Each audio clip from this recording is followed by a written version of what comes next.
Yuck. Look.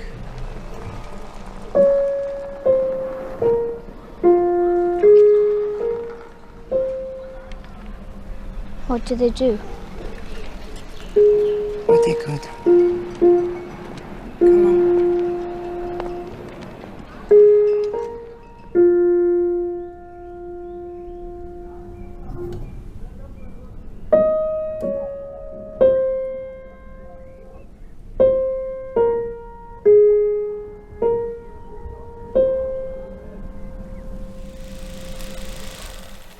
I'm George.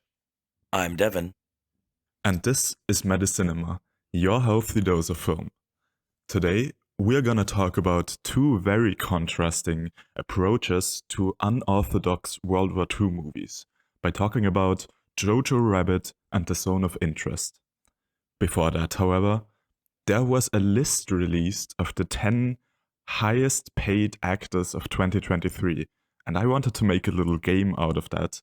So, Devyn, do you have any idea who could find themselves on that list? Well, so my guess is, are there going to be not super A-list celebrities, but rather ones that like are just in every movie? The interesting thing to me is more so that it almost feels like a list from a few years ago. Like those are all A-list names, but you wouldn't think of, oh yeah, they had a good year 2023. You would think, oh, this is like the list of, I don't know, 2010. Oh, okay. I'm gonna quickly address the elephant in the room. There's only 2 women on this list. Okay. Is one Jennifer Aniston? No. Yes. Yes. it Oh my is. fucking God. I was like, you got to be like a couple years ago, right? And I was like, what would be way outdated, but also like a high paid actress? Oh yeah, there you go.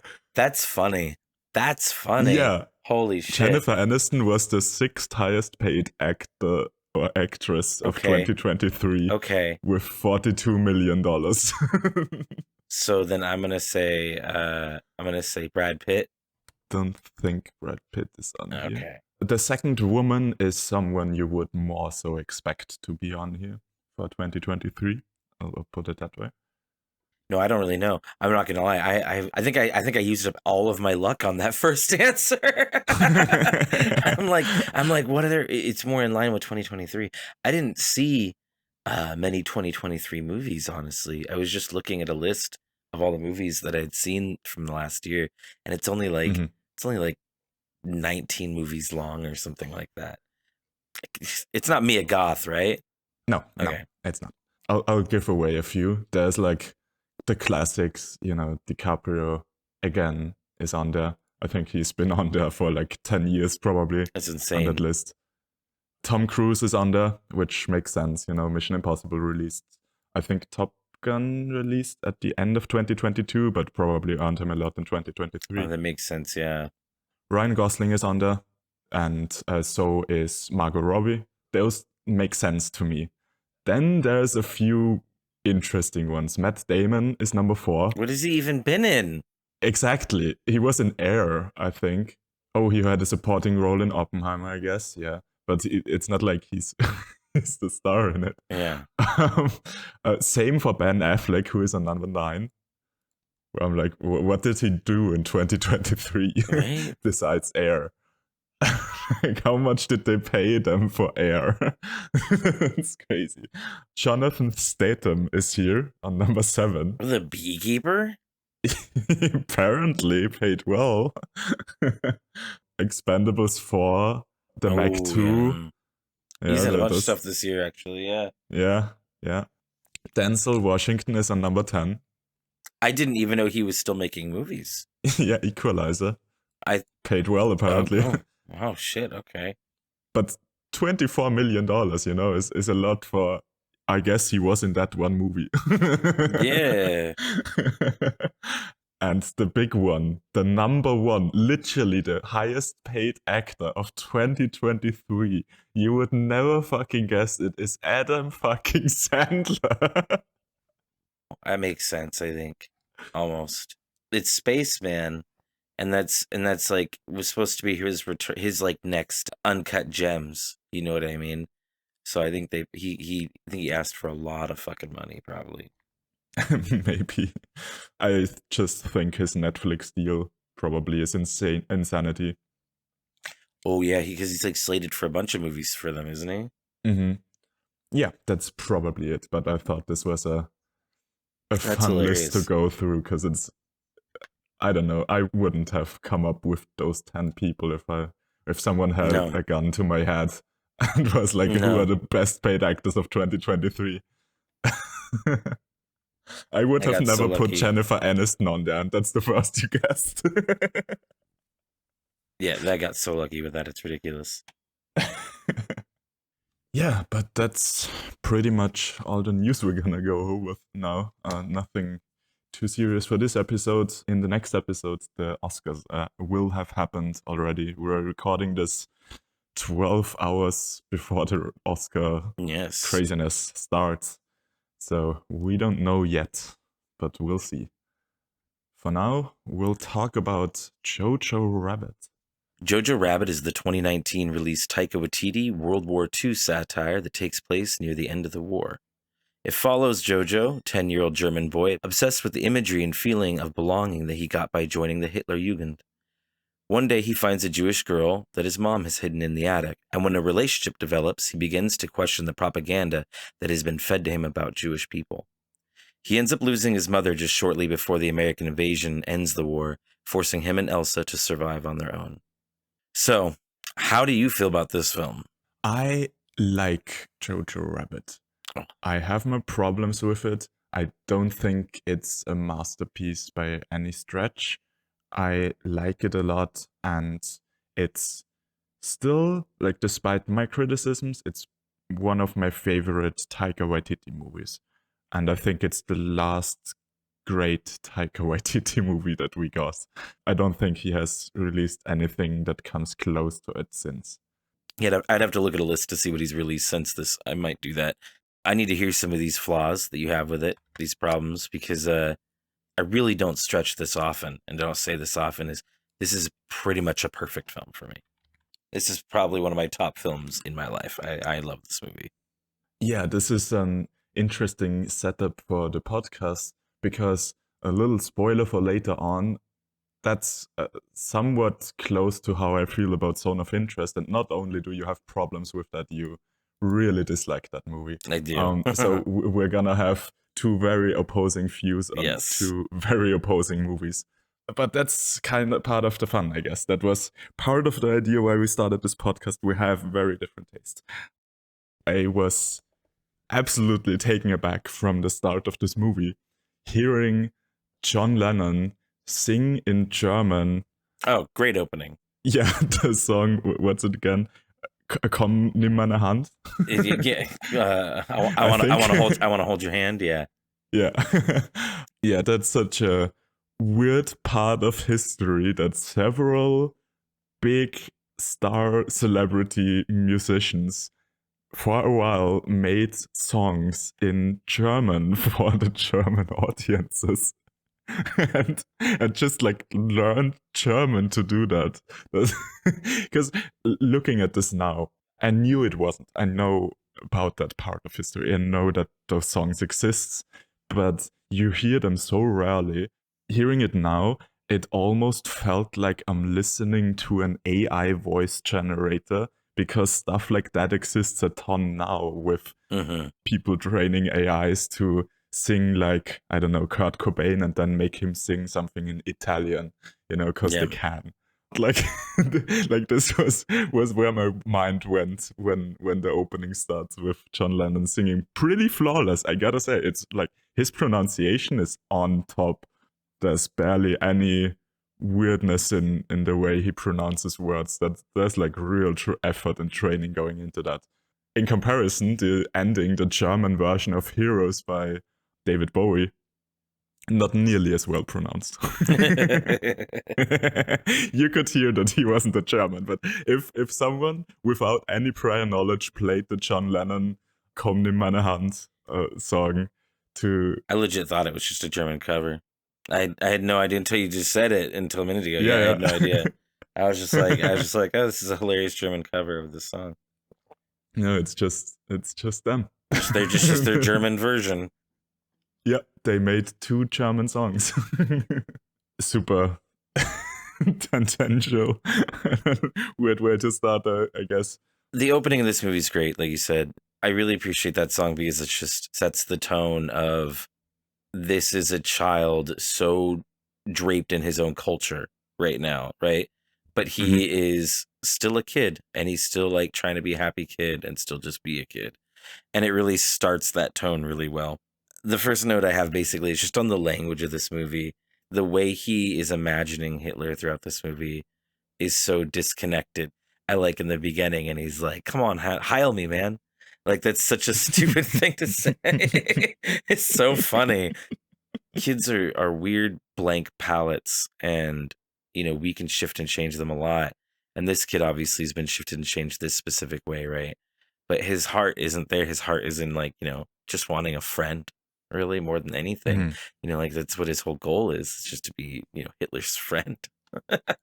And it's just I really love the whole setup of the film. Just really hits me. It's well done, for sure.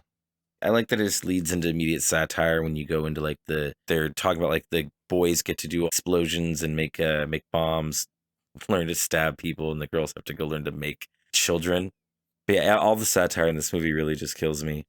There was something happening towards the beginning. Yeah. Like in that camp scene after the speech, the woman screams at them, and now everyone, let's burn some books. She says, we are more advanced than any other race. Okay, now let's go burn some books. And that is exactly. Such a fucking funny line. We're so much more advanced. Now let's go destroy knowledge.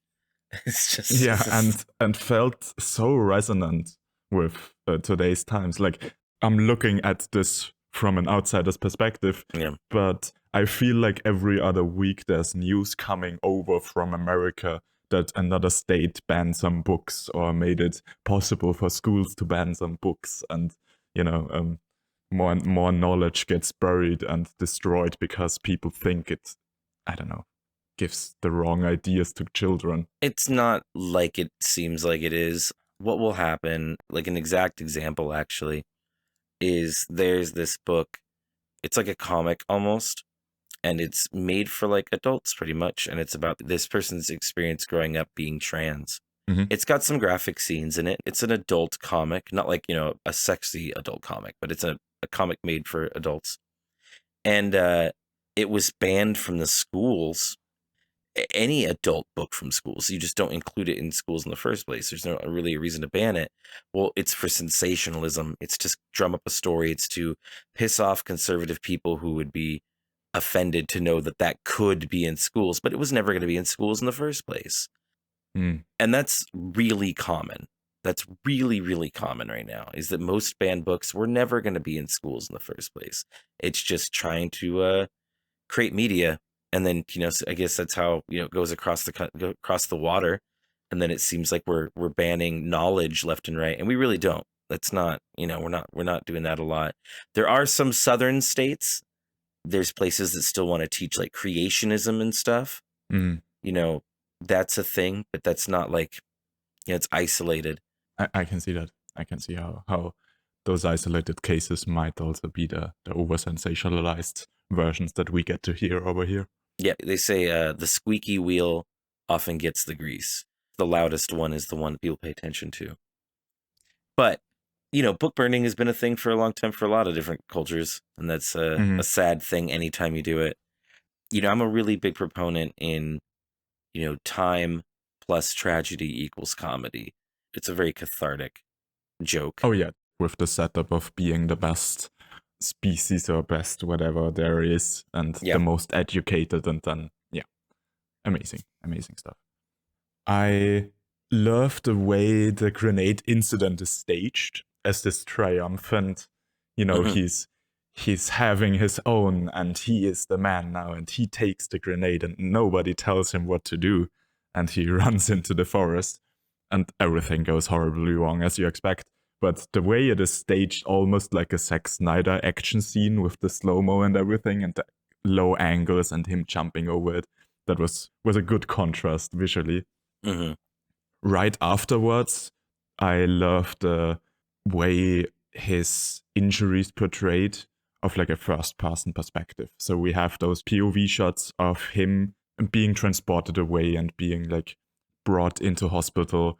It's all shot from a very low angle, wide camera, some sort of filtering on it. It's super blurry vision, somewhat overexposed, you know. It really represents the immediate trauma and the immediate aftermath of, okay, what's going on? I can barely hold on to reality. I can barely grip what is going on around me.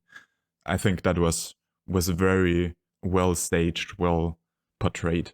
Absolutely. I think it really, in a lot of ways, also softens the blow of just seeing this kid be exploded, right? You see this kid, this explosion go off on this child, and you're like, holy shit, oh no. Yeah. And so by seeing it through his eyes, you know he's conscious, you know he's okay enough.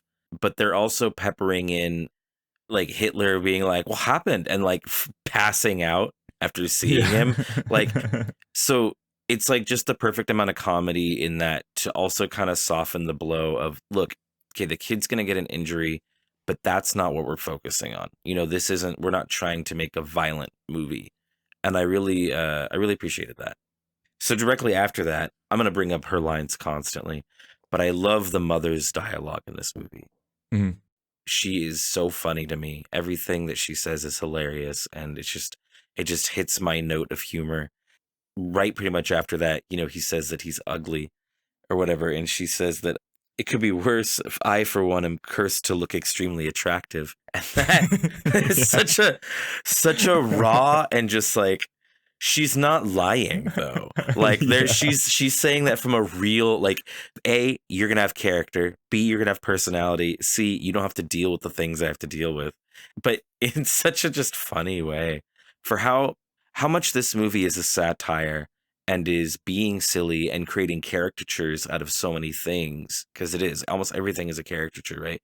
There's so much honesty in this film with real feelings, and I really love that. For sure.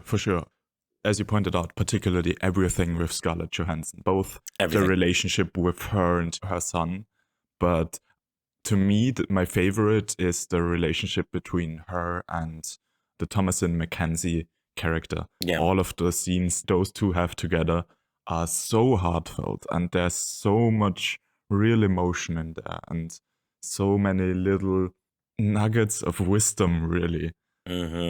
My God, all of those scenes are my favorite of the whole movie for sure. So if you kind of follow through the next scenes or whatever, right? The next thing the mom really does that really struck me in this movie was then they see the bodies hanging. She turns Jojo's head and makes him look. Yeah. There's probably going to be a lot of talk of parallels with now, with both these films. You know, whereas I have my feelings about what these films mean as parallels of now or whatever, the thing I can say is that, like, it's up to me as a parent to let my 9-year-old know, like, hey, did you know atrocities are happening? Do you know this is a thing? And like, not let her live in ignorance. Yeah. And that moment really struck a strong chord with me because of that. I don't know if this is something I thought about the first time, but it definitely made me think a lot about, like, you know, how we've been, you know, educating her with what's happening in the world today and stuff. And just, it's just, you want your kid to follow that same path of what you are trying to set, what is right and wrong. And that's such an interesting struggle that the mom character in this goes through that you don't see her struggling with as much. She seems so calm and under control of this idea of, like, my kid is not going through the same things I am and not having the same beliefs as I am, but she's trying, and you can see that she's trying. And it's a weird tightrope to walk, you know, because you want your kid to be themselves as well. Yeah. Even if it's not what you wanted. There's also this great line where he asks her, what did they do? And she just replies, everything they could. Yes. And nothing more needed to be said. And yeah, great setup. Like, even for a plot side of things, that's a great way to establish early on where she stands politically. Yes. On which side of history she wants to end up with and what dangers she faces. Because by saying that she aligns her views with those people hanging there and kind of establishes that she could be hanging there. Mm-hmm. Yeah, you're really clued in on her silent struggle immediately there. Mm-hmm. It's a haunting moment, the whole scene. So, he finds the girl, which is a fun scene, honestly, him finding the girl, and like it's very tense. I just want to point out, like, just it's such a small, stupid line. Taika Waititi is from New Zealand, Yeah. I'm not going to speak to that, actually, if he's Maori, I don't know, but he's indigenous of New Zealand, and he cares a lot about that in other cultures and stuff. He tends to fund indigenous movies, television shows, things like that. Mm-hmm. I have to imagine this is a line he chose to put into the movie specifically. But I really, really, really love when the kid goes, "It's a Mexican stalemate." And the girl goes, "It's just a stalemate." Oh, man. I don't know. It's those little things in life that just, yeah, dude. Let's stop saying that. I like that. That's good. It has no bearing on the film or anything, but I just, Mm-hmm. it's those little things about movies like this, like Taika Waititi's movies, that I really appreciate. Because that's, it's all the little pieces. Like, I'm not fully aware of, because I have heard both of those obviously before. I've heard Mexican stalemate before, and I obviously know what a stalemate is. Is that just a name thing? In America, we would say, you shouldn't, but we would say a Mexican standoff is actually the words that we'd use or whatever, right? It usually means like when 3 or more people or 2 or more people are like, pointing weapons at each other, and you don't know who's going to, what do we do? We're both on equal footing. We both have a knife, we both have a gun or whatever, right? Yeah. But that is just a standoff. That's all that is just a standoff. And it's just a term that comes from like old Western America. And it's, not super offensive, but it's not great. I don't know why Mexicans need to be roped into shooting each other. Mm-hmm. So it's just a phrase. It's not like a specific thing. Okay. Yeah, that was my assumption. I just wanted to make sure. Yeah. But I really like that. I wish I could remember that there's some in like in Wonder, Hunt for the Wilder People. There's a lot of little things in that movie as well that are like that are very like small moments, small one lines that just add up to other pieces, that like really paint his pictures. In the introduction of the McKenzie character, it is portrayed almost like a horror film. Like, it uses a lot of super cliche horror tropes with the violin and, I don't know, her hand crawling out of the door frame. It's super first. fun. And, it's super fun. Yeah, I love how he played with genre ideas there. And I love the line, "Say what I am, a Jew, Gesundheit." Gesundheit, yeah. That means for your health, right? Gesundheit kind of just means healthy. Healthy, okay, yeah. Like, it is used as bless you, obviously, but historically speaking, and most Germans don't even know that, historically speaking, it wasn't meant as a nice thing to say. If someone else was sneezing, people were kind of asking God for their own health. They were asking God basically with that phrase, "Please, God, make that I'm staying healthy." Yeah. They were not saying it to the other person, but it turned into that over time. Yeah, I like that. I do want to bring up my favorite actor in the world, Sam Rockwell, is in this movie. I love the like subplot that's happening with him.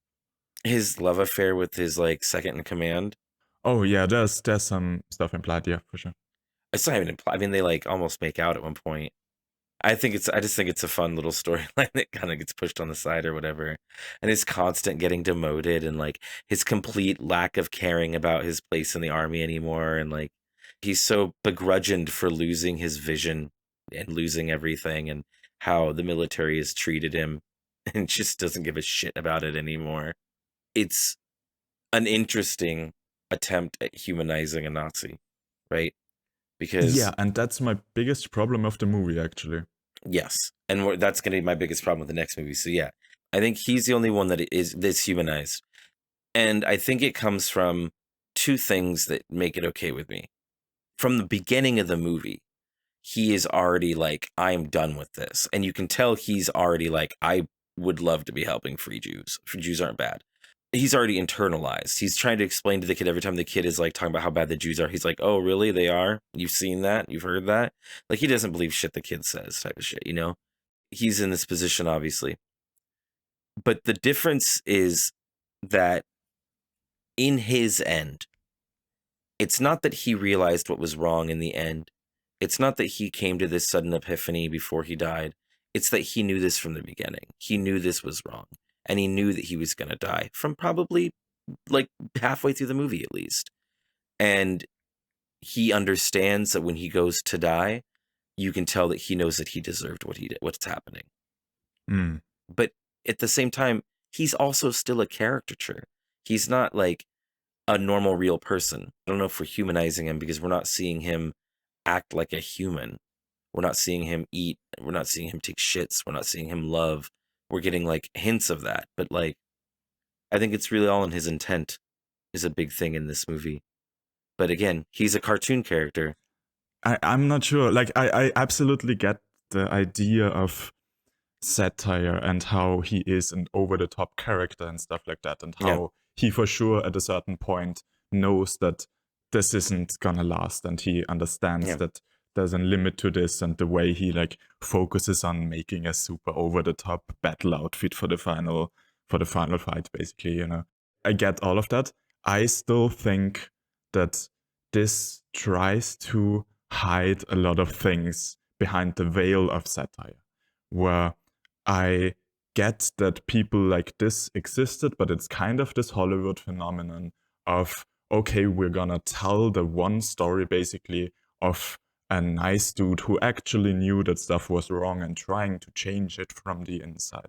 It's yeah, that to me, that's to a certain point, that's it. You chose one person that, you know, that's the highest in command that we get to see. That's the highest Nazi that happens to be in this movie, and he is of all people the kind of good guy. That's the one we portray. It's the same issue I have with Schindler's List. He chose from a haystack, and he chose the needle inside that one version where we can tell a story where the guy is a good guy at the end. So I would definitely not say this is trying to tell the story of like the one good Nazi. I don't think that at all. I think that if Jojo didn't have anybody good to him, this would have been a much sadder movie. It needed somebody else on his side. And so from a storytelling like point, the movie needs him to continue and function. But like, he is disposed of because, how would I word this? He is disposed of, sure, but the last thing we get to see by him is his redemption of, oh, he just saved Jojo. That's his last action on screen. We go away from him thinking, oh, he wasn't that bad of a guy after all. That's the final taste we get to see from him. It absolutely rubs me the wrong way. For sure. And if this was a character that we were trying to portray as a real guy, okay, like you know the John Rabe, John Robb, I don't know how you pronounce it. Oh, I haven't seen that movie, but I know what you mean. You know the person though, right? Mm-hmm. Yeah. That movie or story in any way is depicting like this is a Nazi who realized what was wrong and tried to have his redemption arc or whatever, right? That's depicting and focusing on that. Like I said, to me, this is a cartoon character. This isn't a real person in any way. It's fantasy. When you say like it's picking the one guy to follow that story. No, it's not. It's not. That guy didn't exist.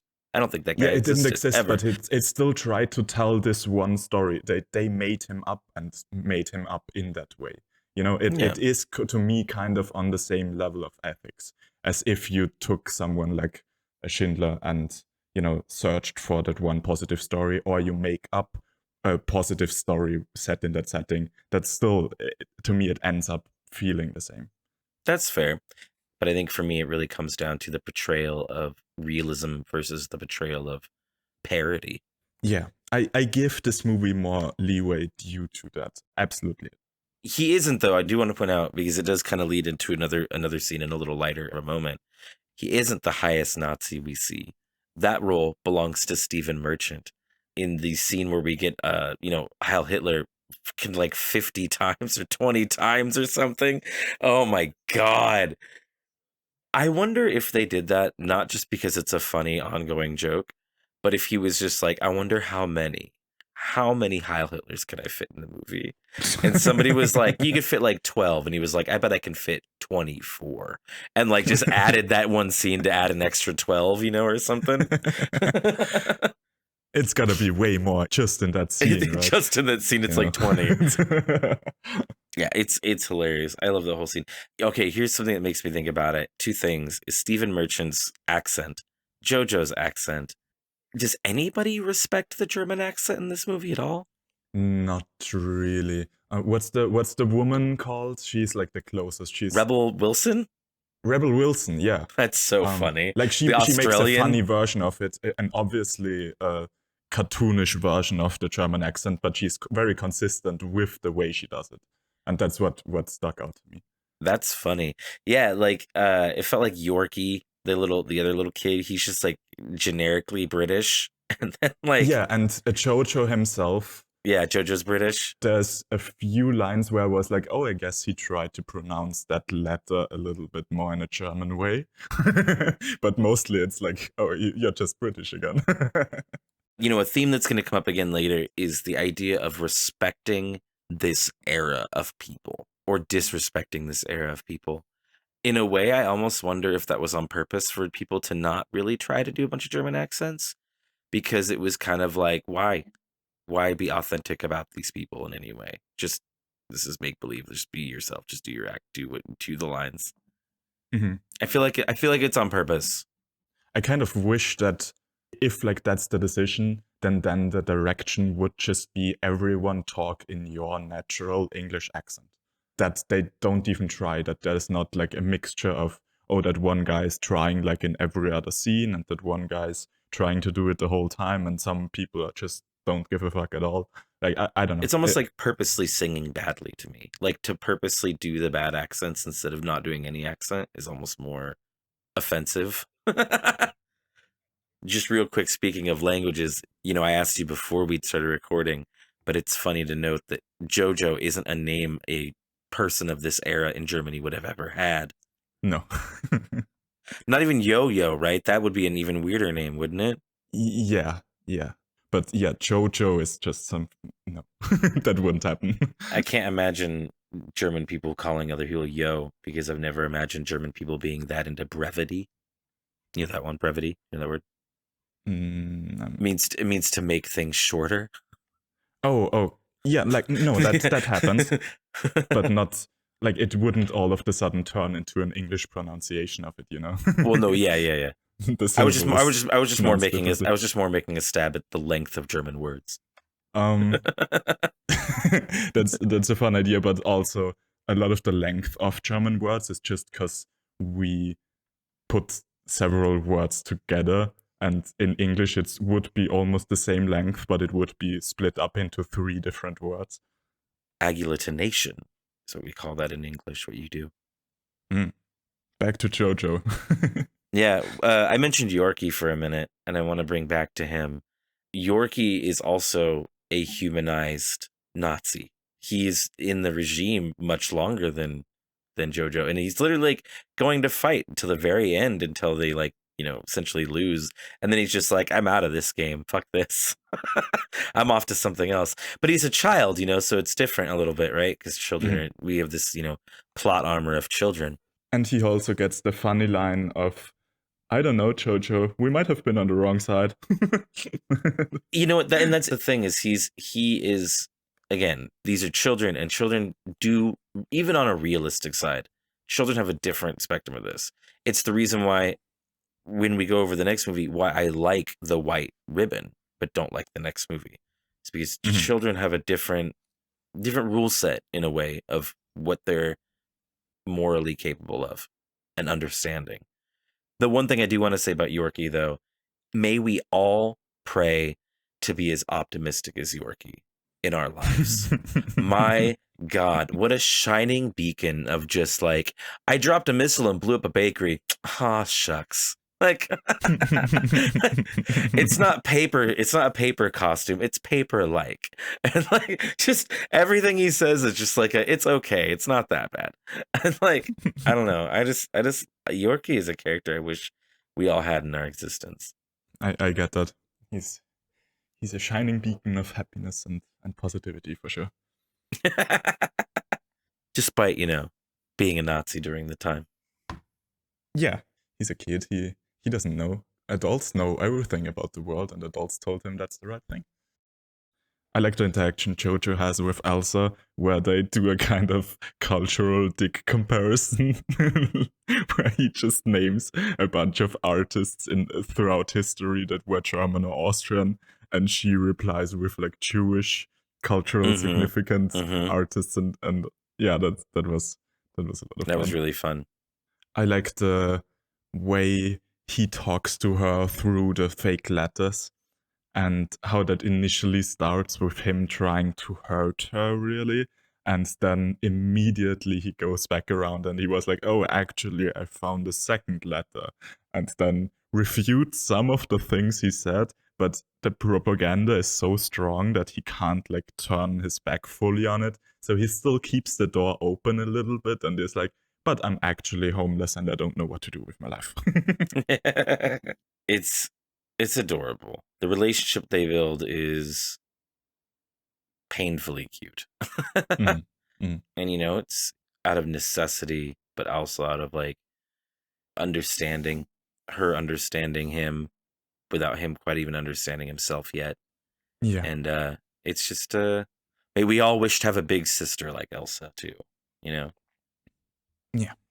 I pointed this out a little bit earlier, but the scenes between Thomasin and Scarlett are not only great because Scarlett Johansson is obviously a great actor and the dialogue is well written, but also because Thomasin McKenzie is an incredible young upcoming actor.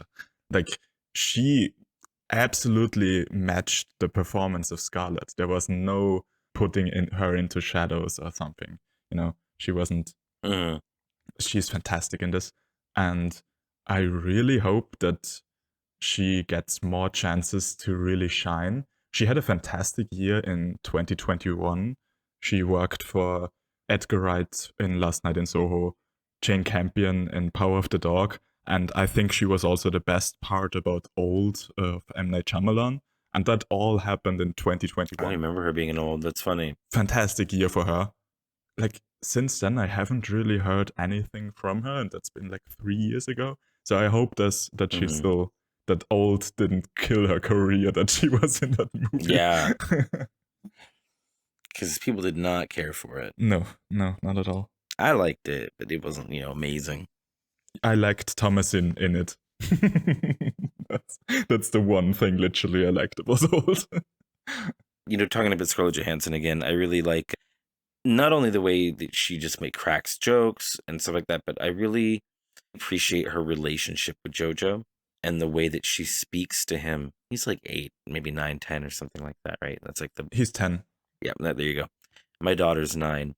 And I really appreciate the way she speaks to him. Is just so, honestly, much more real than a lot of films dare to portray parent-child relationships. There's a scene where she's trying to explain to him, somebody will, you'll fall in love someday. And he's like, love is stupid. And she goes, you're stupid. It's just so fucking real. Like, you don't see that in movies very often, I don't know what cultural influence that comes from, or if it's just Taika Waititi just really understands family, in a relationship, family shit. But I really liked seeing it. Yeah, great dynamic. Absolutely.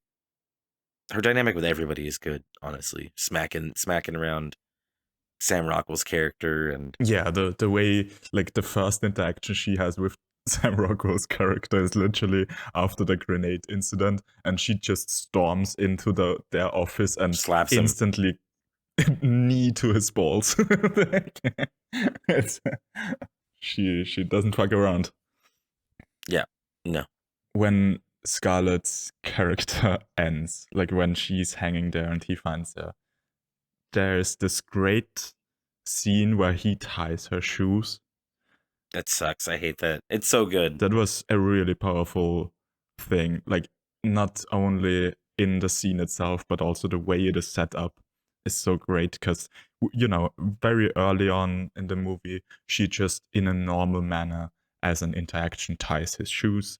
Then later on, it comes back in a funny version where she ties his shoes together so that he will fall over, Mm-hmm.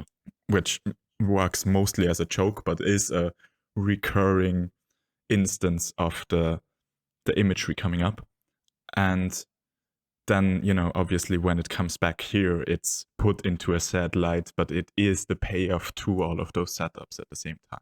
It's like, it's not just an emotional moment for, it's the last interaction he has with his mother. It's well set up. That's like really well done. So do you have other deeper problems other than mainly just Sam Rockwell's character?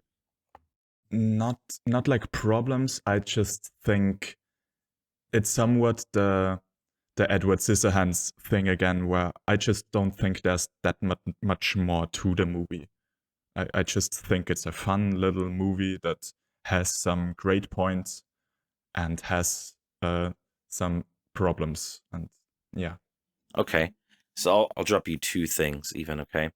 Again, Mhm. I think a big part of this movie is coming into trying to learn how to teach your children the right path. Mhm. I think this movie is a lot about learning that your parents are people and that they don't always tell you everything and that they're more of a person than you expect. Jojo's view of his mother in the beginning is just his mom. That's it. Just like you're Mhm. supposed to stay here and protect Jojo. You're watching Jojo understand that his mom isn't the woman that he thought, that she's on the opposite side of him. And there's an internal battle of him feeling like he's the enemy to his mom, and that she must hate him. And there's the fight of his own physique is a huge battle in understanding his place being physically changed from everybody else in a society that does not put that on a pedestal for sure. Mhm. There's a lot of things happening in this movie, I think, and it's about a lot of things. And I think that it's messy in the way that it's about all these things at the same kind of time, and they don't have proper conclusions. And I think that is almost a perfect representation of being 10 years old. Mhm. It is messy. It is a lot of things, and you are not done figuring it out. Yeah, I can see where you're going with this, but at the same time, I feel like yes, those things are in there. He mentions even verbally the line, "I am her enemy. I'm the other side," when he talks to Thomasin McKenzie's character Yes. about talking to the mother. And there's stuff brought up with like I'm ugly or something like that. I just don't think it explores a lot with that. Like those points in particular, those two kind of are just to me like they are mentioned, but I don't see the character really struggle with that other than maybe that 1 minute scene. I don't see him really face that in any particular way of like, okay, what does that imply to me? How do I move on past that? How do I not that he should have like a complete character arc. You're absolutely right. He's still a kid at the end, but I just don't think it really explored it any further than mentioning that those are problems.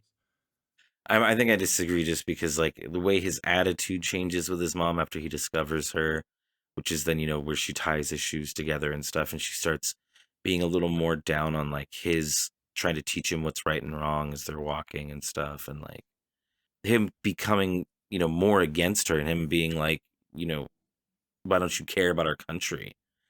Mm-hmm. He's starting to question his mom's own faith or his, what would be faith in this situation, I guess. Loyalty, question his mom's loyalty. So I think it is shown a little bit throughout the movie but just through social cues, less Mm-hmm. than through like, dynamic moments. Mm. But I think that's because, I think that would bog down a lot of the comedy of the movie. Yeah, maybe that's also just that that I think for the amount of doors it opens, the amount of ideas and problems it brings into it, it would have needed to be a little bit more serious, like a little higher percentage of serious scenes. Like a lot of the times the movie works like we're having a genuine moment here. We're having insight into life that is great, that is a great thought, that is a beautiful interaction between two characters, whatever, something like that.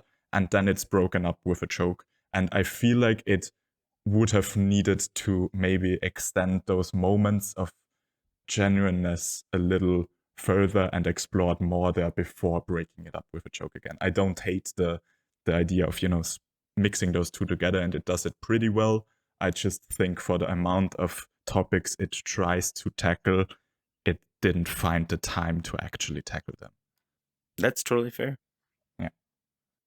As we go into the next movie, I think a thing that both of these movies are trying to do, or that people see in them, are the parallels that are being made to modern time, right? Mm-hmm. There's a scene in this movie that it's the scene that made me think about that, about what's happening now, and it hit me and made me think about that, whereas nothing ever in Zone of Interest made me think about that. And that's the line where he's drawing a picture of his head, or she's drawing a picture of his head, and she says, "That's where we live." And holy shit, what a poignant line about all of that, about what's happening in the universe right now. In America, there's a really big divide between, right wing, left wing, liberals, Democrats, all that shit or whatever, right? Mm-hmm. And a lot of that anger that these people have is just that, just in their heads, and everybody's living rent free in everybody's head of anger and hatred, and that's the line. That's the scene that made me really go, wow, that's the same thing we're going through today. Yeah. And nothing ever in Zone ever did that to me. So that's why I think this movie is a better attempt at that.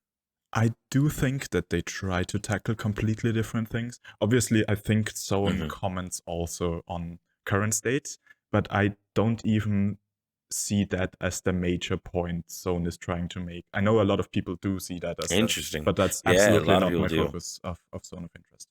But yeah, we'll get to it. We'll get to it.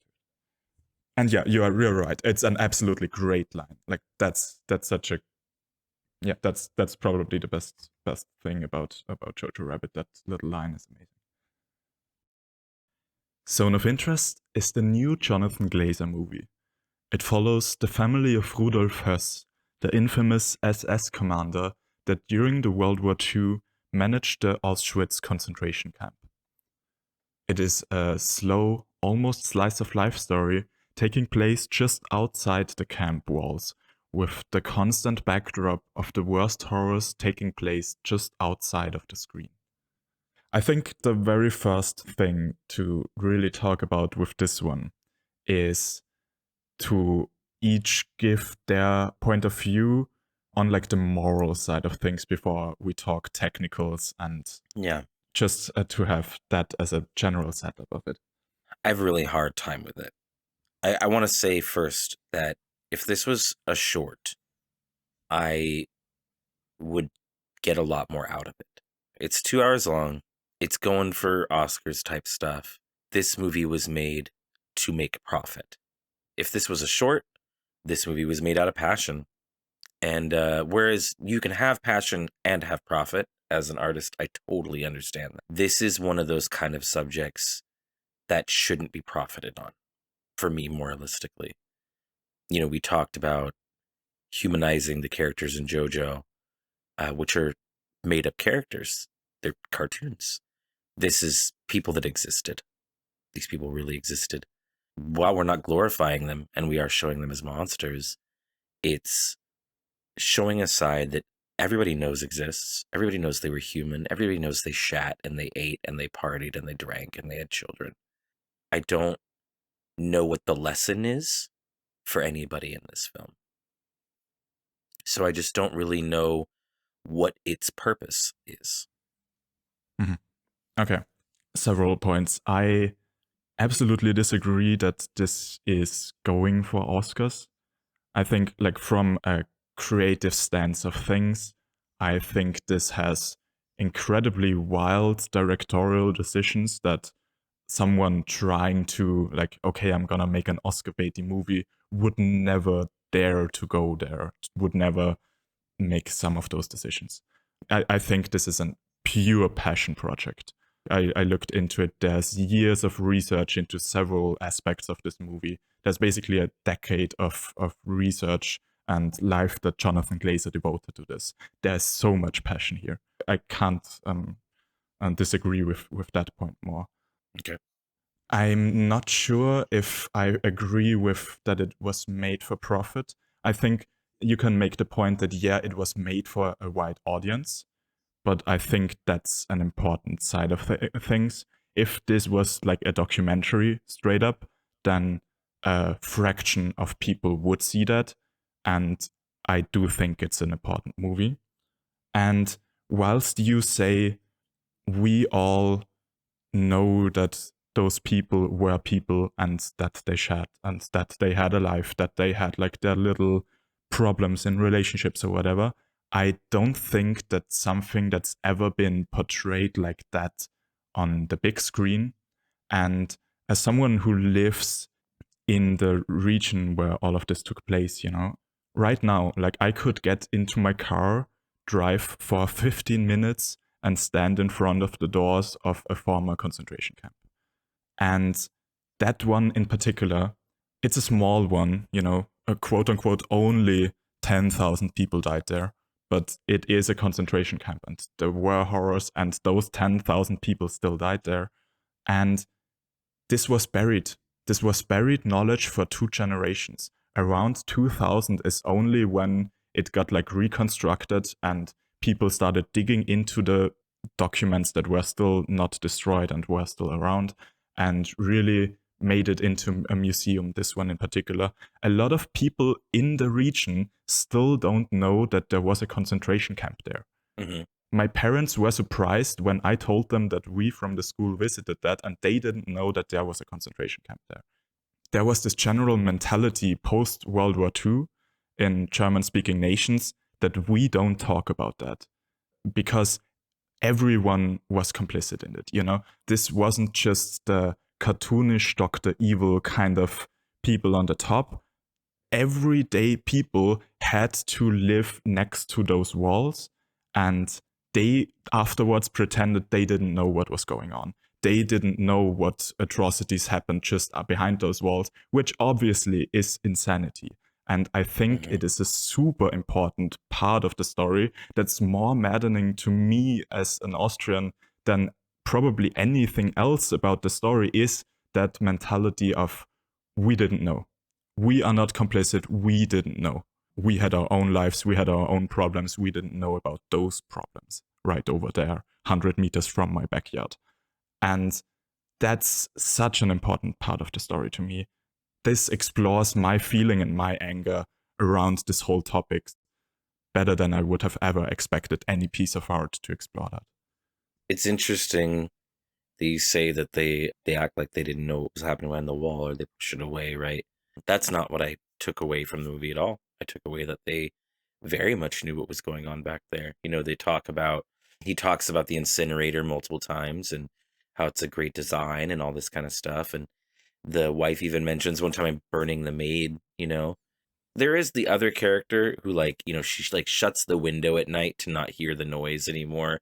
And she mentions it's grim that's happening over there. And she's the only person to bring up that other people that exist on the wall. She's the only person to actually name people existing and say I wonder if the lady I used to work for is over there. Like the person you're talking about is the mother character, the mother of Sandra Hüller, or grandmother, I guess, of the kids. That also. Her involvement in this is really interesting to me because when she first arrives, she's the one to mention, those things going on, showing that the people were in fact aware of what was going on. They weren't oblivious to the things happening. The way she handles that, all the nuance in that is where I think this movie really shines. Her first reaction to it all is to be proud of her daughter, of the things that she achieved in life. And she's praising the house she has and the space and the slide and all that. Yeah. Yeah. Do you like it? How could I not like it? Is like the one specific thing she says about the house and about the garden and everything. Mm-hmm.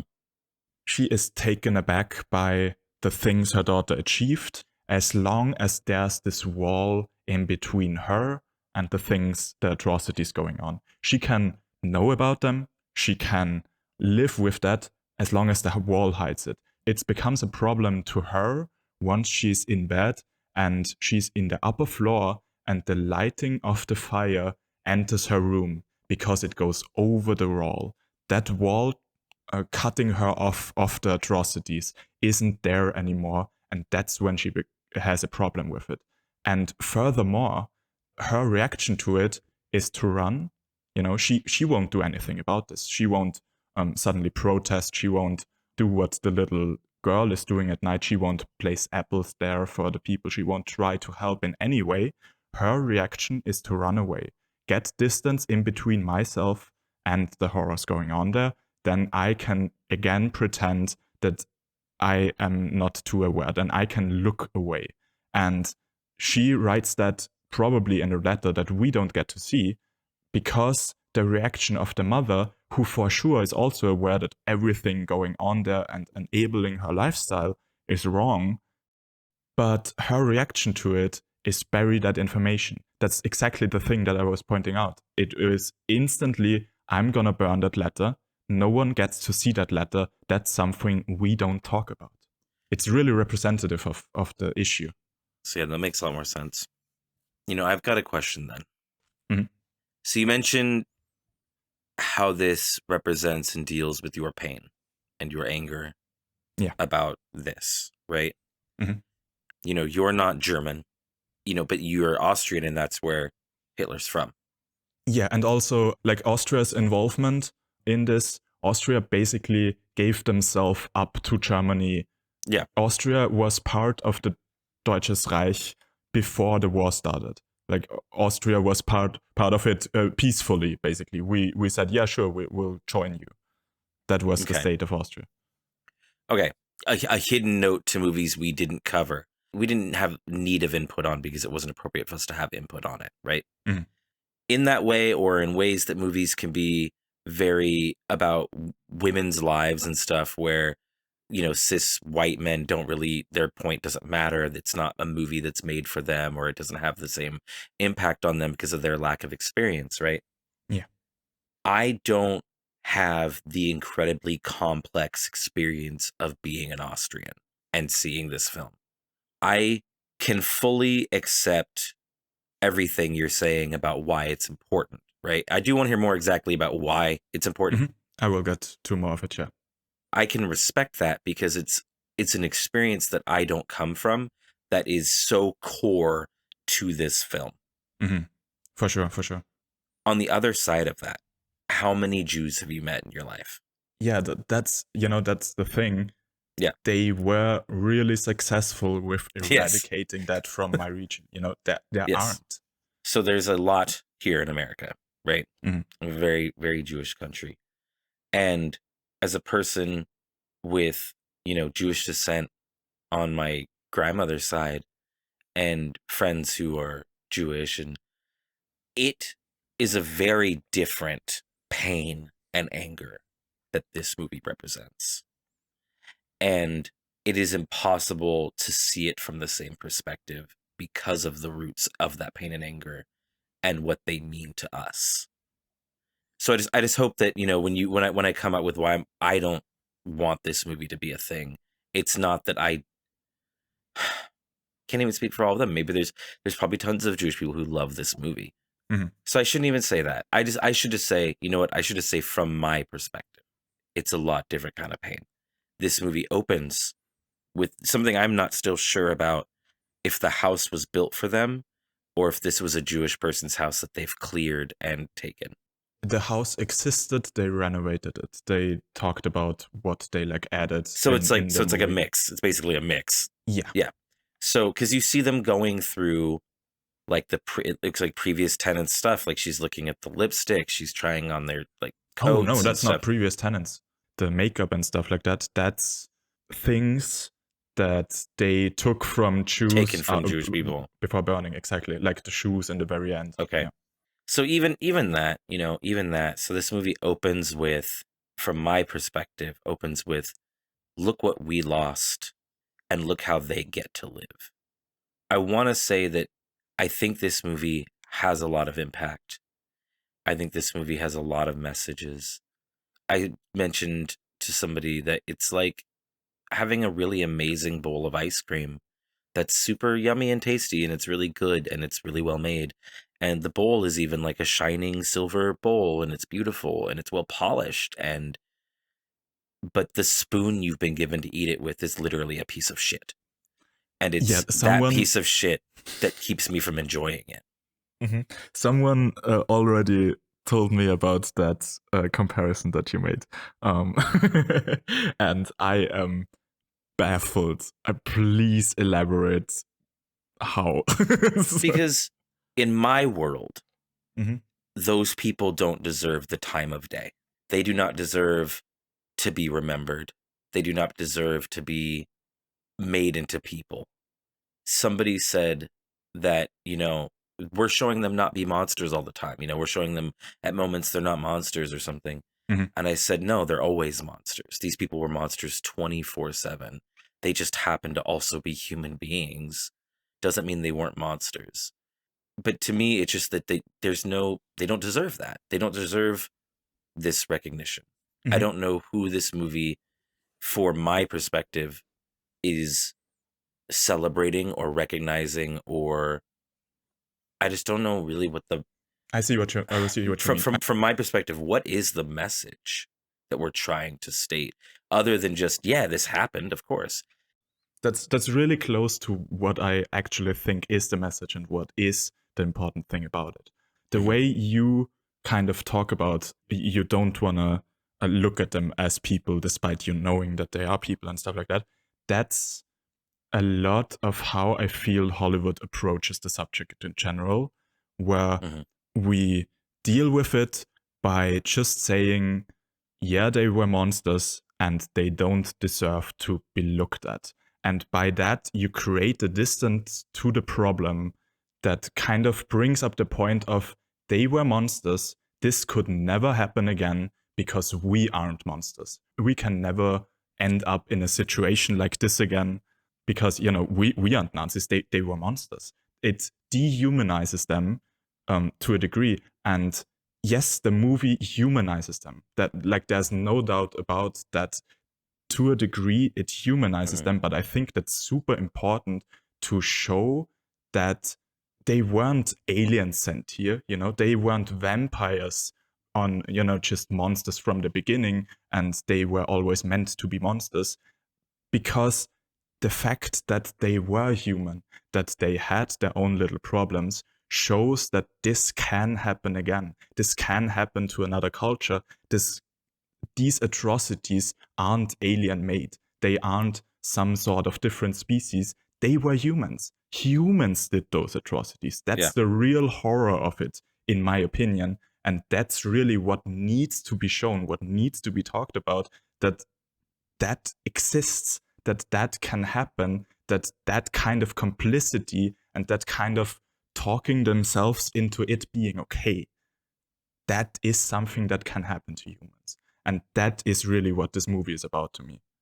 I guess just for listeners who don't know us as well, we talk to a group of people about movies every weekend in general, and we just happened to also talk about this movie this weekend before this. So we have a previous conversation, both of us, that we're kind of also pulling from. Somebody then mentioned a lot about how the parallels of this is happening now, and especially, I'm not gonna lie, it's a U.S. issue, especially. We're the Nazis now. I totally get it. My country is the bad guys most of the time. I totally understand. This is the same message, I think, better delivered with an understanding of why things went wrong and how they could be avoided, is in White Ribbon. I get the message they're trying to say. It's just that it feels insensitive to use this topic to make that message. If you're going to make this comparison, personally, of today and where it could be and where we could lead, I think showing how these people became these people is much more impactful than just showing them be these people. Mhm. I disagree. I think both of those sides are super important. I think it's kind of a continuation of the Red Ribbon. I could see that. This is like almost a sequel to White Ribbon, I guess. One of the things you mentioned was like the idea of this could have been a short. I think this movie is super impactful scene to scene. There's so many little nuances in sentences said by characters, in the ways it frames things, in the ways it represents things. It's not really teaching you anything about the Holocaust. If you don't have any prior knowledge about it, you won't understand the little scenes in between it. If you have all the knowledge about it, then it's horrifying how it reminds you of particular instances of horror during the Holocaust in little things on the sides that it doesn't show you, but it reminds you of it and puts the image into your mind. What I mean by that, a great example is in the first dialogue after the mother arriving, she says that the train to Auschwitz was incredibly hot, so hot a woman next to her fainted.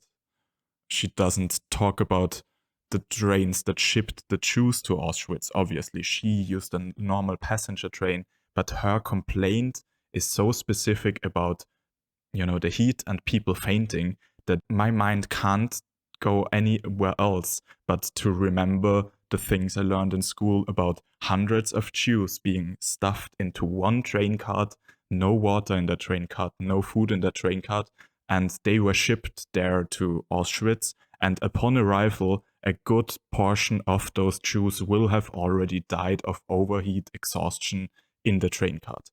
That's something the movie doesn't show. That's something the movie doesn't even mention verbally.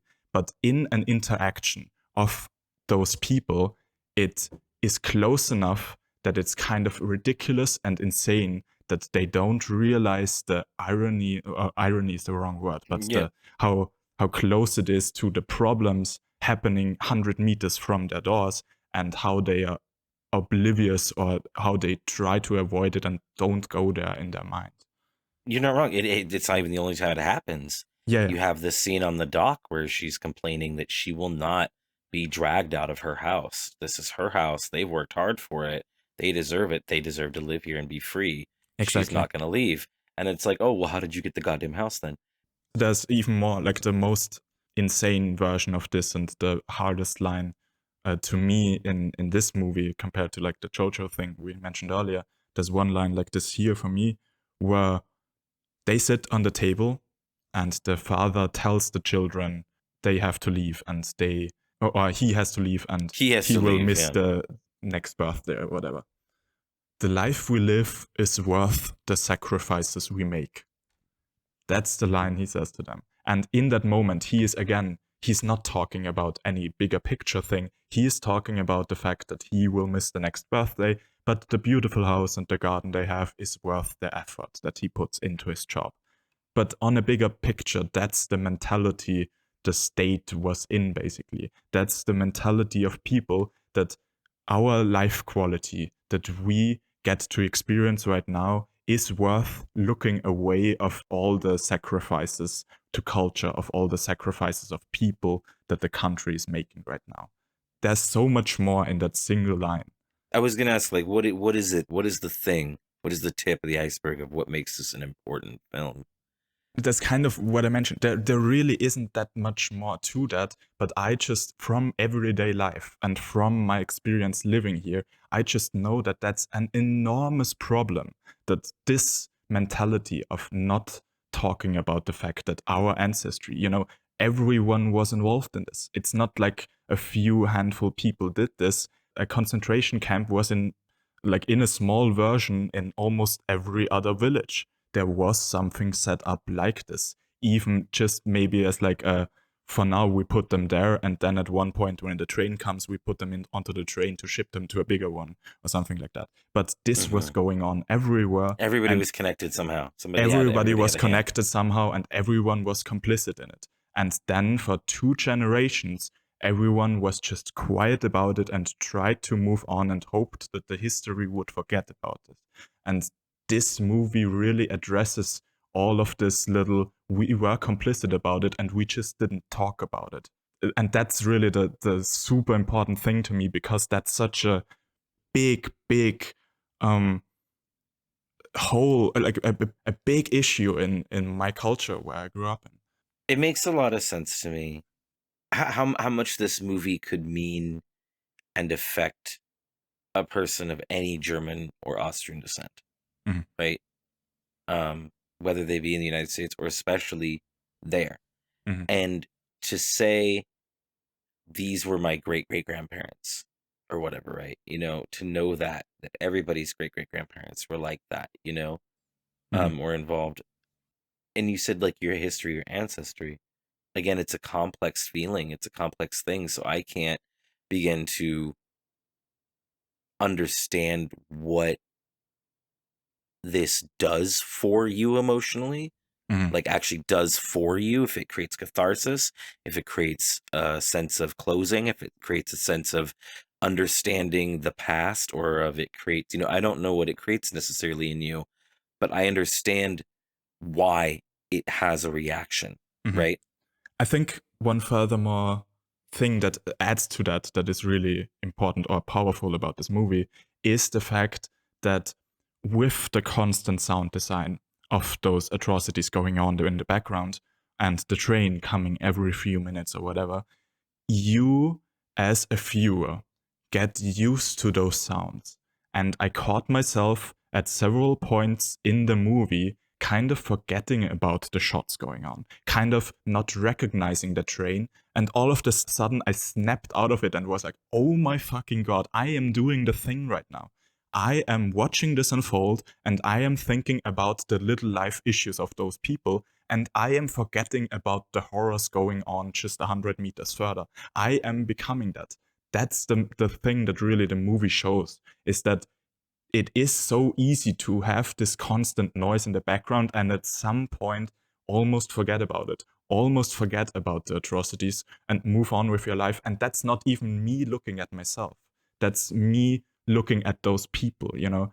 This is not uncommon, what you're saying about getting lost in the sound and just focusing on the movie and not even realizing that you phased it out, right? Yeah. And I think the closest I got, and we'll get to that later, is that I almost fell asleep in the movie. That is the closest I got to that sensation of like forgetting about the sound. Mhm. But in the same way that these characters are inseparably your history, your personal history, your ancestry, right? Mhm. Those screams are mine. Yeah. So I can't not hear them. I never once, when I was awake enough to watch the movie some more, I never not heard them. That's it. Mhm. It's impossible to not hear your past on fire. I think it comes from a really different place. You know what I mean? Yeah. But it's fair to bring up the actual meat of this movie. Despite my feelings about it, I do have feelings about how it's filmed and how it's made. Mhm.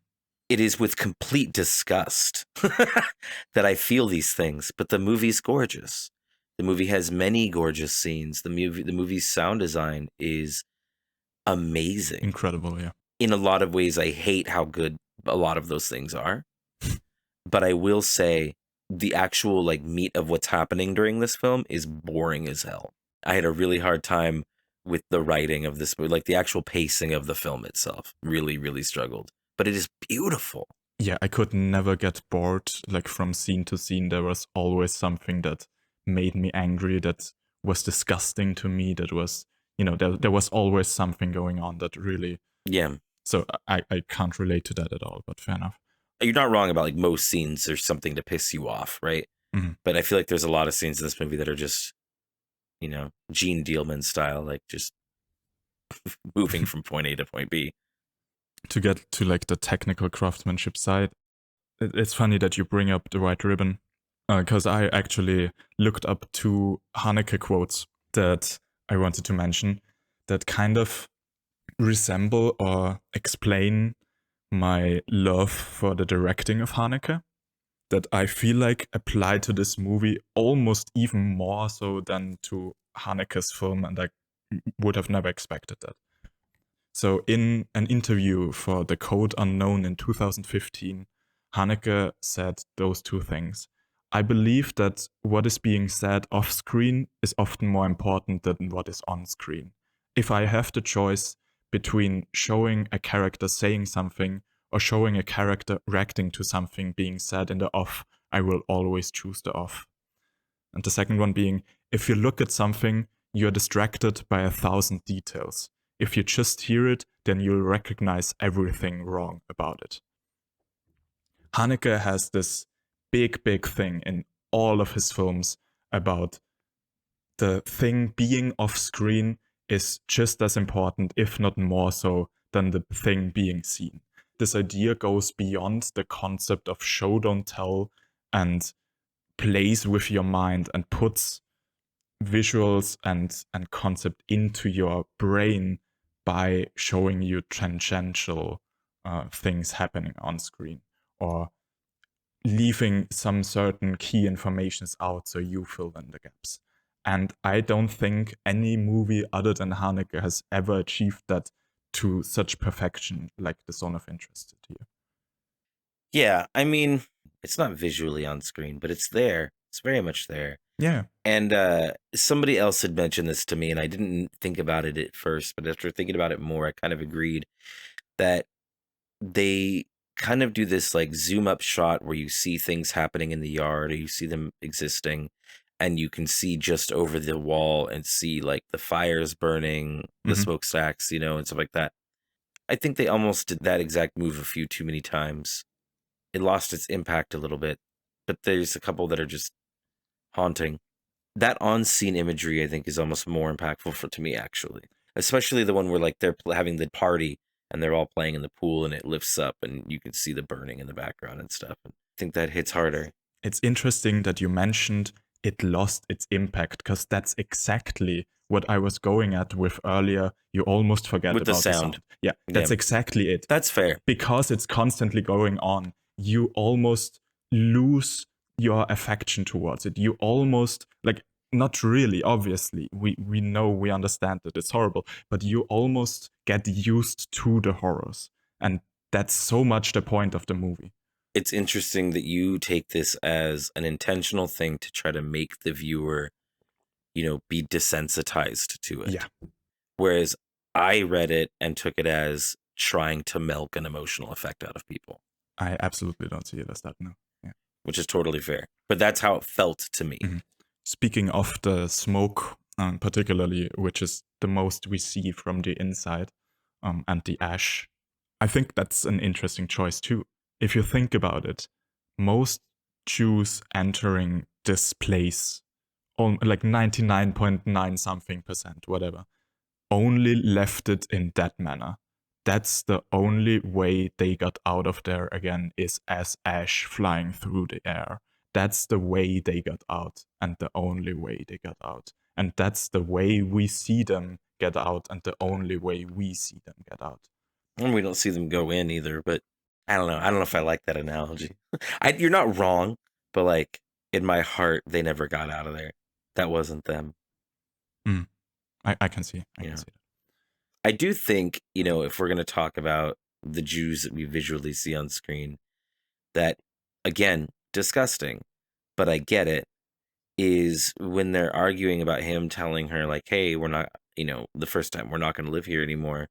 And they run through the house, they run past their Jewish slave, maid, housekeeper, and she's completely shaded in. You can't see anything of her face. She's just like a black silhouette. And I think it was really, again, a disgusting but beautiful way to be like, this is how faceless they are to them. Yeah.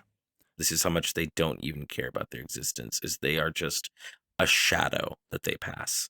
That very scene is another example of the avoiding the conflict, avoiding the confrontation with 100%. The problems going on, because the moment she doesn't react well to his news that we have to leave, his only further attempt to do something about it is walk away. He walks into the house, she follows him, he walks out the back of the house again. Like, run is all they know as like a final thing. There isn't another plan. Yeah. We already mentioned the sound design, but I'm gonna talk about that a little bit of how it came to be. Okay. He and his sound designer basically worked for 6 years to get the sound for this. They researched stuff like how many shots were shot on average in a day in Auschwitz, how far away those shots would have been shot compared to the household, recorded with like historically accurate guns at a gun range, positioning the microphone at the right distance to the house so the sounds would be accurate. They used like the right amount of shots compared to what time of day would you hear, how often would the shots occur and stuff like that. For the German screaming, he didn't want to recreate anything. He thought it would be tasteless to just like put an actor in a room and try to scream in pain.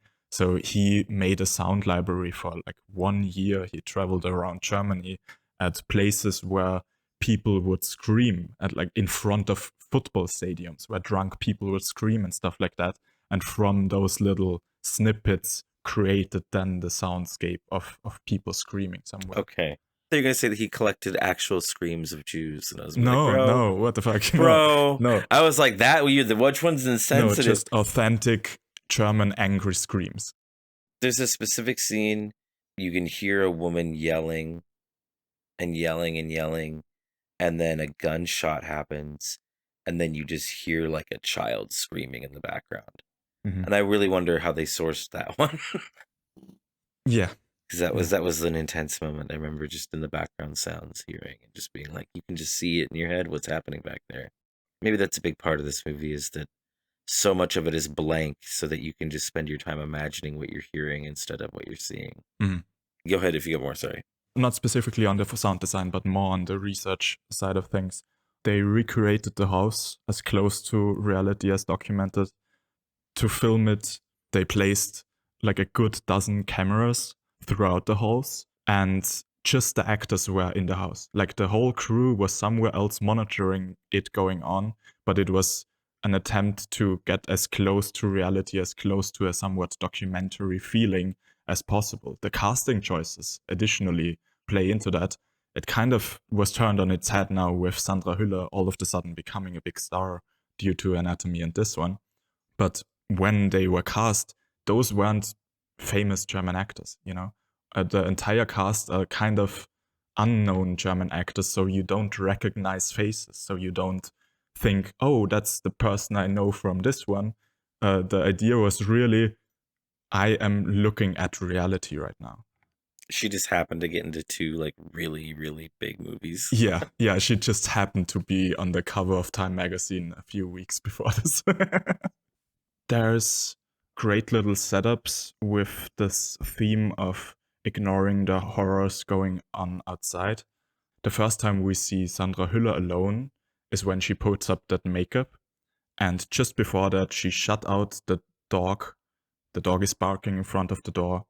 Like in the house you can also hear her child screaming, which she literally doesn't care about, and in the background you can obviously hear the screams of the camp and the shots. And all she cares about is putting makeup on. There is no effort made to address any of the issues going on around her that are issues that should relate to her, but she doesn't relate to them. Not even just going as far as, oh, we're living next to this camp and we don't address the camp. She has a bunch of problems going on and she doesn't address any of them. Their relationship is just another thing of that. They don't sleep in the same bed. He obviously gets his sexual pleasure in other ways, which we'll get to. But no one talks about that side of things. No one tries to address any of those problems. Problems just are moved past and not addressed. And that all fits into the general theme.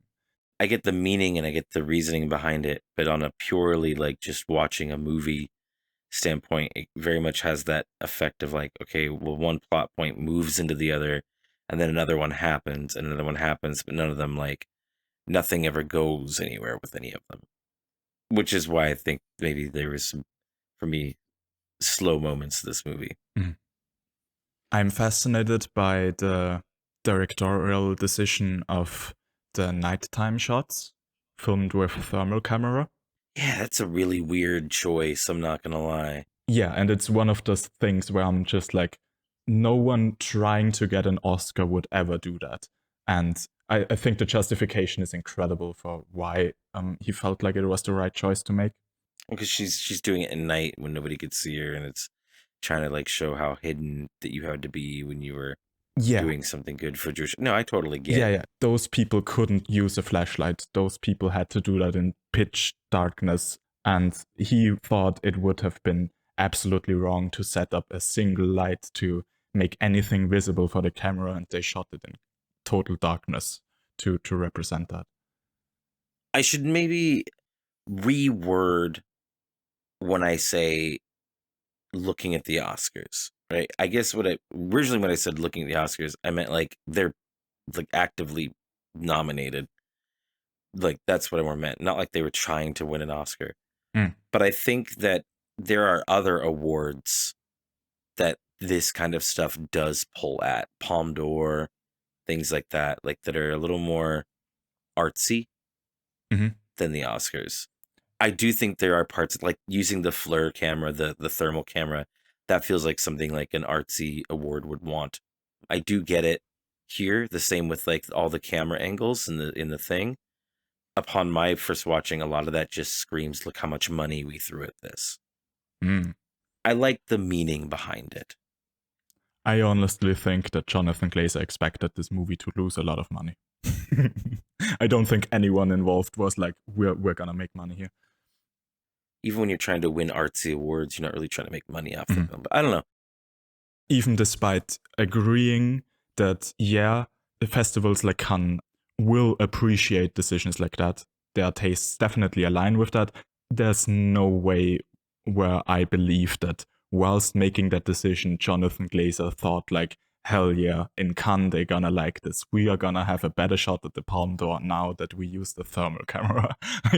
I don't think that was any part of the decision making. The whole mentioning one thing, making you think of another, and them not seeing the irony in it also comes up during one of those scenes where they show the thermal camera thing and he's reading a bedtime story to the children, and it's Hansel and Gretel, and it's talking about shoving the witch into the oven and burning her, and having that play out and him holding a straight face, whilst one day before that he literally had discussions about the most efficient ways to burn bodies, and just keeps on going and not shedding a tear or anything, not having any emotional reaction to that moment, is absolutely insanity to me, and just showing so much. Yeah, absolutely. Again, a disgusting moment where I get the point being made. I'm just like, I don't need that point made to me, I think. It's the complete opposite, is that your culture didn't talk about it for 2 generations, right? My culture has not stopped talking about it for 2 generations. Yeah. And I do hope, like, I'm not trying to make you think the way I think about it or I look at it is the right way. Because again, completely different places of looking at this. But when we first started talking, you were like, I don't understand how you could have these opinions or whatever. I hope that this just gives you a better idea of why. Yeah, for sure. Without being like, I'm necessarily wrong. Because I do see these things about it.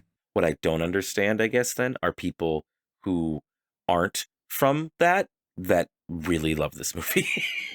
Then I'm not really sure I get what the big hubbub is for them.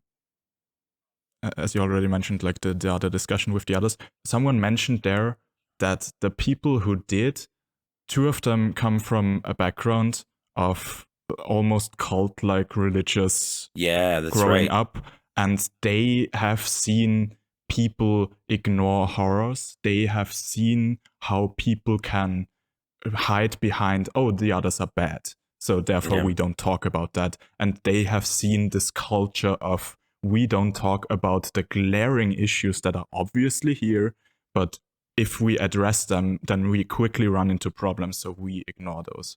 And I think that perspective is really what they could put onto this and see why it resonates. I could see that then, yeah. I could see that, specifically with them. Yeah.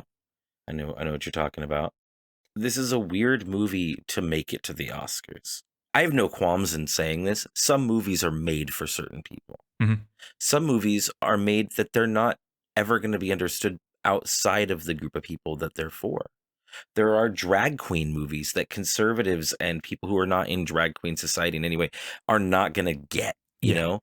That's a part of things so beautiful about movies, is that not that all movies are for everyone, but that movies are for everyone. There's always a movie for somebody, right? This feels like a really specific type of movie for specific groups of people.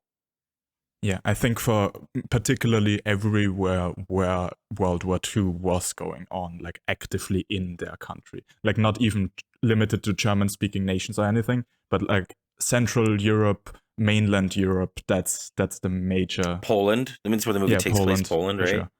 So like that makes sense. The Oscars being an American institution, as Americans, it's an interesting movie for it to become what it is.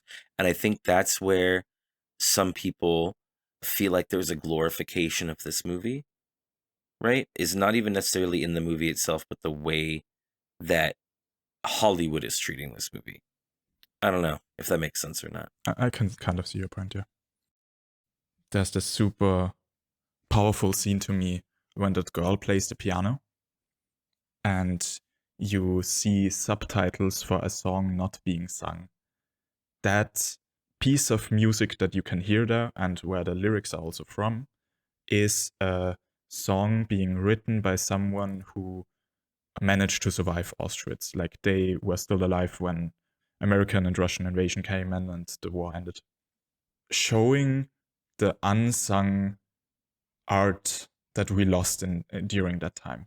Something that, Jojo brought up, there's so much culture from those people that was lost with them. It was not just human lives that were lost. It was a lot of knowledge, a lot of art, a lot of culture that was just killed off together with them. And having that song play out and literally having it be unsung, but still giving us the information, that's, my God, what an imagery to show that. I really appreciate this specific conversation because I was pretty much on the stance of like, I didn't think this movie should exist. Mm-hmm. This experience, this movie, these emotions about your family, about your history, is a very private pain, right? Sure. But I have a lot more respect for what this movie means. So I really appreciate the conversation because of that enlightenment. I'm just gonna end it on the final scene when he talks to his wife after he has been, he gets the new job, everything is going well for him. The new project is called Project Hüller. Like, everything is working out for him. He gets to go home again to his family, and there's this big party. And she asks him who was there, and he just says the darkest line of, "Oh, I didn't pay attention to who was there. I was trying to figure out how I would gas all these people in this giant ballroom," which is a logistical nightmare because it's such a high ceiling. And in the cinema, that moment was insanity because there was a mixture of audible gasps of someone literally saying out loud, "Oh my God," and some people almost swallowing their laugh, where it's like this reaction of, "I can't believe that just happened. I don't know what to do with my feelings," and they let out a single laugh.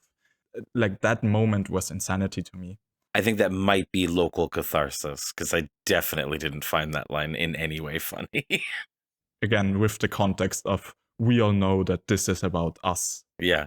For sure. But it worked like that in the cinema. It's incredible that a British person put those nuances there and was so nuanced in directing it that it works like that for the people it's about, But the one thing I want to go at is the scene afterwards when he's leaving. Yeah, when he's leaving, when he's almost puking. Yeah. He's like, visibly his body is falling apart basically, and he's looking down the hallway, and then we cut to current day Auschwitz, and we see this brigade of cleaning ladies clean up the exhibition there. Just looking at that room, particularly the one that was the most resonant with me was the one room where you see all the prosthetics. You have to think about the fact that there's probably a really small percentage of people who got to Auschwitz having prosthetics. Of those people, there's a small percentage where the prosthetics got saved and didn't get like destroyed or just like burned with everything else because they had no room for it. Why should they save it? What's the purpose really for them of like a logistical side? Why should they keep it? It's an amazing exhibit.